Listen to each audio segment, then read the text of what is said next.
little buddy. Hey. Want some love? Oh, look at that.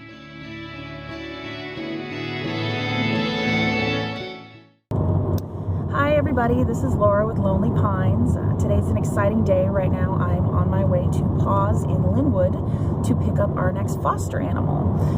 We foster pets. We work with PAWS, which is a rescue organization, and they have this whole group of foster parents that take the animals from the shelter home temporarily to help them with things like upper respiratory infections.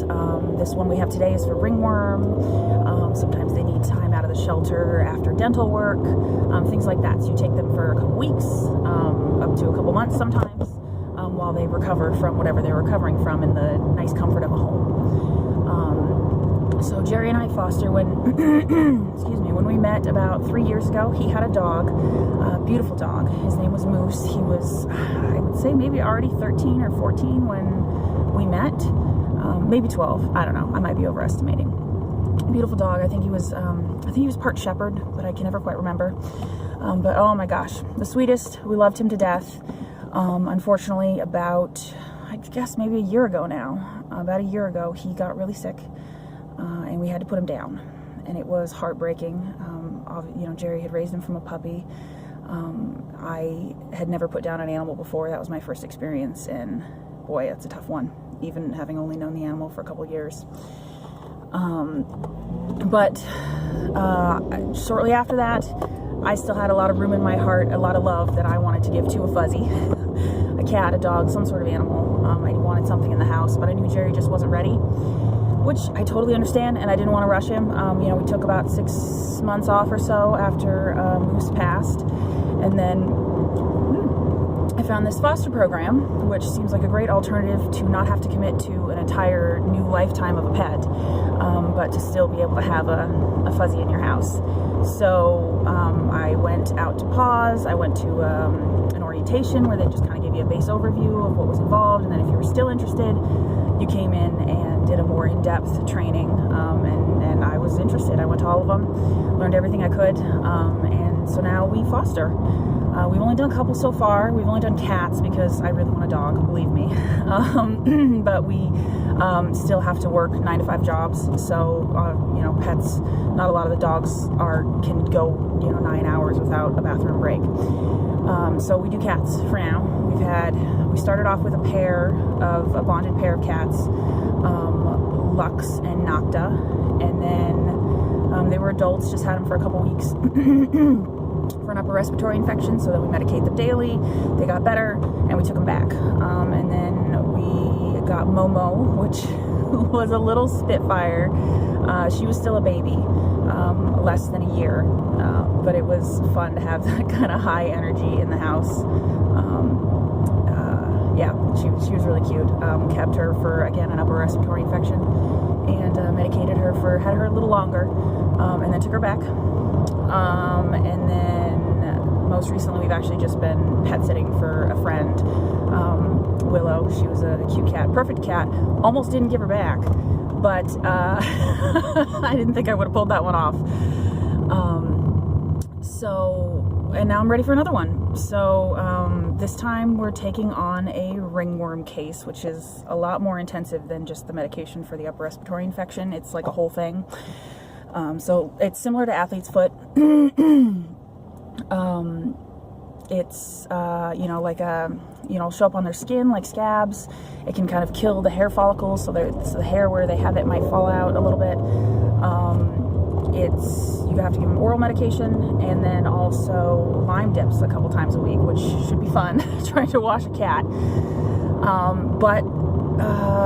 PAWS, their ringworm cages were full. This kind of stuff happens. They get full up on one type of animal, and then they send out these emails asking people to take on either, right now I think they got all the ringworm, they sent out these emails, a bunch of people sent in, including myself. We all took these ringworm cases on, decided to take them on, and now they're overrun with kennel cough, so that's the next thing to be tackled with fostering.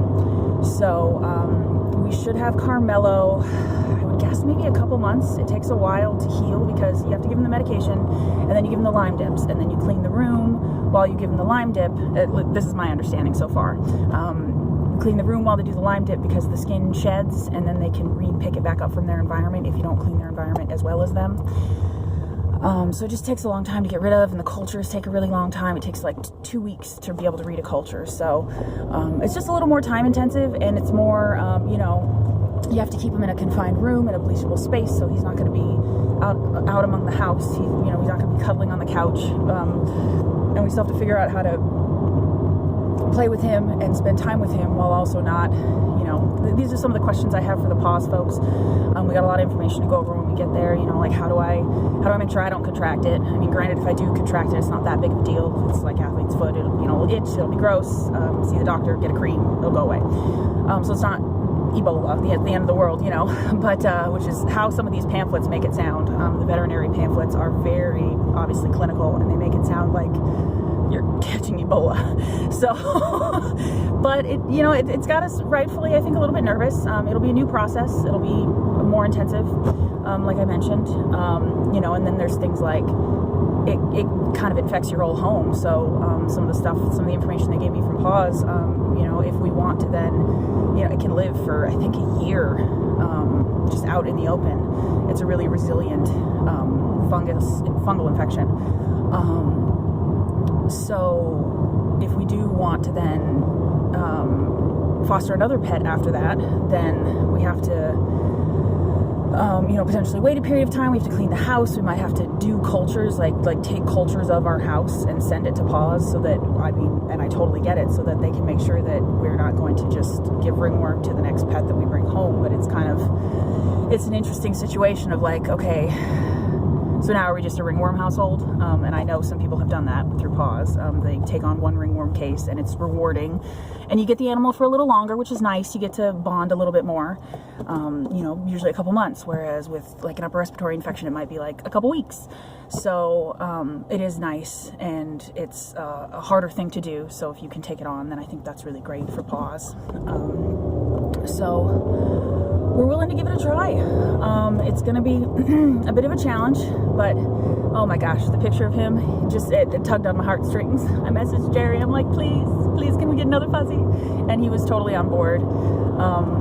Even though it's going to be a little tough. So I am here at PAWS, making the big turn, and there's a lot of information that I need to take in when I go in there, so I can't bring you guys along. I really got to pay attention since this is a new process and there's a lot of steps involved. But I will go in and I will get him, and then might get a little sneak peek before we get home. But we'll see what I can pull off here.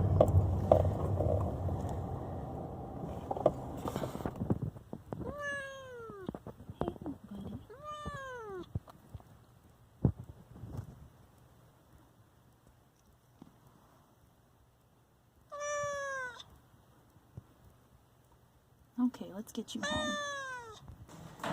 Come home, buddy. Hi, little buddy. Yay! Carmelo has a whole house. Yay! Oh my goodness, you've grown huge. You're not 1 year old. You're like 5 years old. Look at the tail on that. I know. Oh my goodness. Oh, he's got a little kink in the end of his tail. It permanently bends down. So now you have to change all the clothes too? These are going to be my ringworm clothes for now. Hi, little buddy.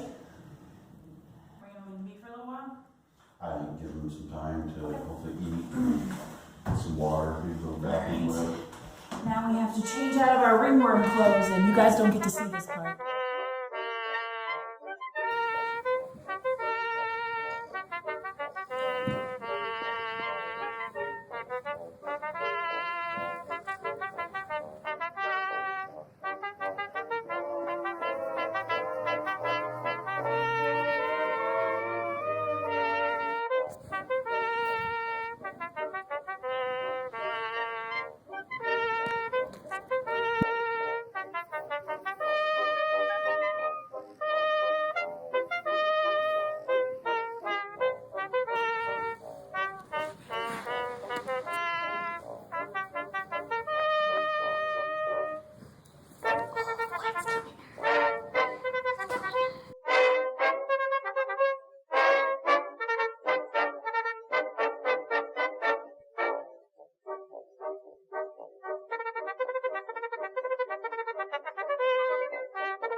going here to the vet in a minute for hopefully his last ringworm test.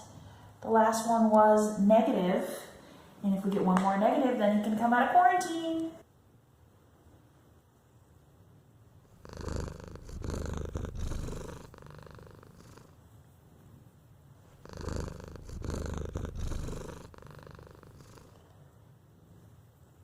We just heard from PAWS, and Carmelo's most recent ringworm test came back negative. So that's 2 negative tests, which is what's required for him to be able to actually go back to PAWS and go up for adoption. But we've had him for probably 12 weeks now. So what's that, 3 months? It's been a long time, and you know, we've developed a bit of a bond here, and we want to spend some time with him before he goes back to PAWS, you know, spend some time with him out in the house. And in all honesty, we're kind of trial running him to see if we want to adopt him. He's definitely, I've connected with him a lot more than the other cats we've had. I think he's very smart and has a unique personality. He's down here being absolutely adorable. So we'll see how that goes in the next couple days. But right now, yeah, it's time we're gonna let him out in the rest of the house and see how he does. All right, baby boy. You ready for something really exciting? You ready to check out the rest of the house? Yeah. Okay. Let's do this, huh? This time. You guys will not believe. Look at what he does when I try to leave. You guys will. You ready? All right. Come on. Come on. Come here. You can come out. Yeah. Come on.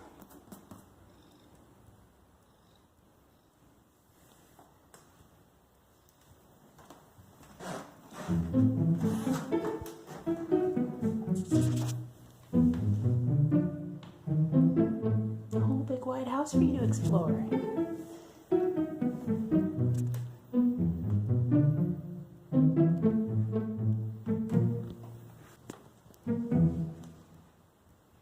Yeah. Hi, baby boy. Hello. Hello. Yeah. Longer captive. Hi, baby kitty. Tails up. Yeah. Tongue's down.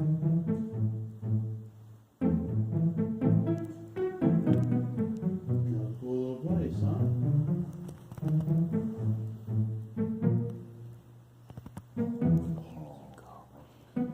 There you go. That's a real good sign. Still a lot to take in, though. Yeah.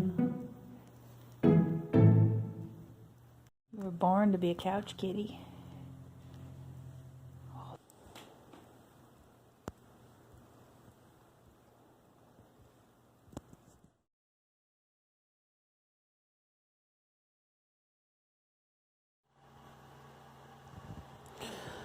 All in all, it seems like he's pretty happy here.